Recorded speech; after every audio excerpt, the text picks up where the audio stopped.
Selamat datang lagi di Deep Dive kita. Hari ini kita pegang ringkasan, judulnya Hidup Tak Terkecoh.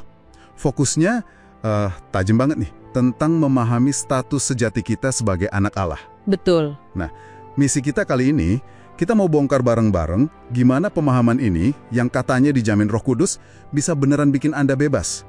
Bebas dari apa yang sumber ini sebut status semu. Dan juga rasa takut yang sering ngikutin itu. Iya. Siap ya, biar nggak gampang terkecoh lagi. Yuk kita gali. Siap. Yang langsung kelihatan menarik di ringkasan ini tuh kontrasnya ya. Dari awal udah dibedain. Ada identitas yang kita bangun, mungkin dari kerjaan kita, pencapaian, atau kata orang. Nah, itu dia sebut status semu. Oke, status semu. Terus, ada identitas sejati, yang ini akarnya beda total.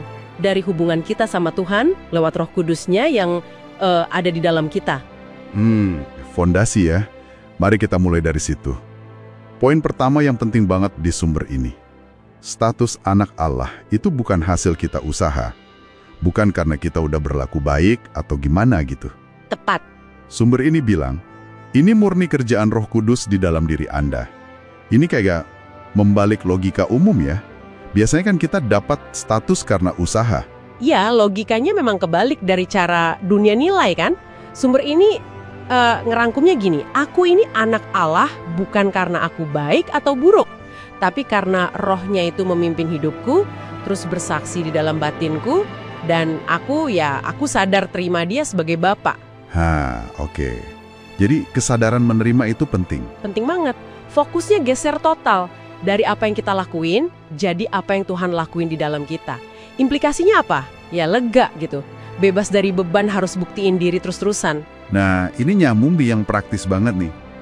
Kalau identitas dasarnya udah berubah gitu, harusnya perilaku kita, respon kita juga berubah dong.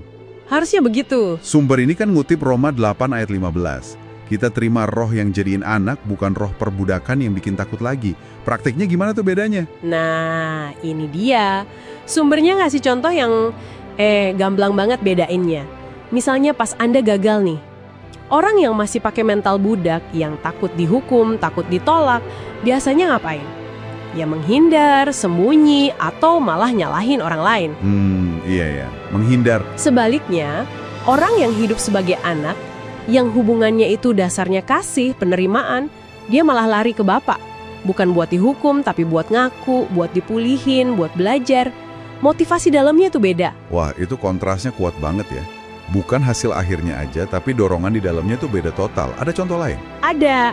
Misalnya pas kita melayani atau ngerjain sesuatu buat Tuhan atau orang lain. Budak, ya kalau pakai pola pikir ini dia bakal hitung-hitungan. Aku dapat apa nih? Untungnya apa? Fokusnya imbalan dari luar. Oke, transaksional gitu ya? Bisa dibilang gitu. Sementara anak, dia melayani ya karena dorongan dari dalam aja, cinta, syukur, atau ya emang itu naturnya sebagai keluarga Allah. Jadi sumber ini mau bilang, tiap hari kita tuh punya pilihan. Mau respon pakai kacamata anak yang dikasihi, atau kacamata budak yang takut dan hitung-hitungan. Oke. Identitas berubah, perilaku ngikutin. Tapi kan hidup ini naik turun ya. Kadang kita merasa berhasil, kadang gagal total. Gimana kita bisa yakin beneran sama status anak ini? Apalagi pas lagi susah. Sumber ini ngomongin jaminan yang tak tergoyahkan. Kedengarannya enak, tapi asalnya dari mana jaminan itu? Apa cuma sugesti positif? Nah justru ini intinya.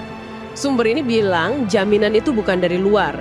Bukan dari pujian, bukan dari sukses, bukan juga dari perasaan kita yang bisa berubah-ubah. Jaminan ini sifatnya internal. Internal, maksudnya? Dasarnya itu kesaksian Roh Kudus bareng sama roh kita sendiri. Kayak yang di Roma 8:16 itu.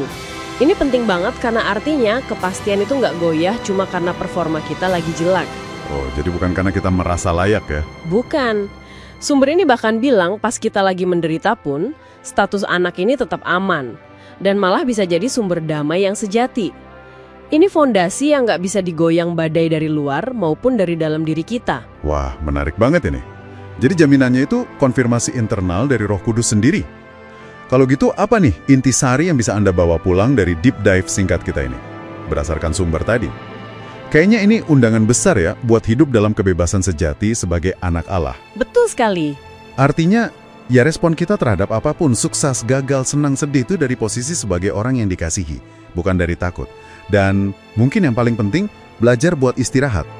Istirahat dalam kepastian internal kalau Anda itu miliknya, apapun yang terjadi di luar. Tepat. Dan buat penutup nih, sumber ini ninggalin satu pemikiran yang cukup bikin mikir buat Anda renungkan lagi. Di bagian akhir ada ajakan buat istirahat bukan cuma sebagai anak, tapi sebagai ahli waris surga. Ahli waris? Coba deh Anda pikirin sebentar. Kalau Anda beneran meresapi identitas sebagai ahli waris orang yang punya bagian dalam warisan ilahi itu, gimana itu bisa ngubah cara Anda lihat dan kelola hal-hal praktis? Misalnya, cara Anda pakai waktu, pakai talenta, atau bahkan sumber daya materi yang Anda punya.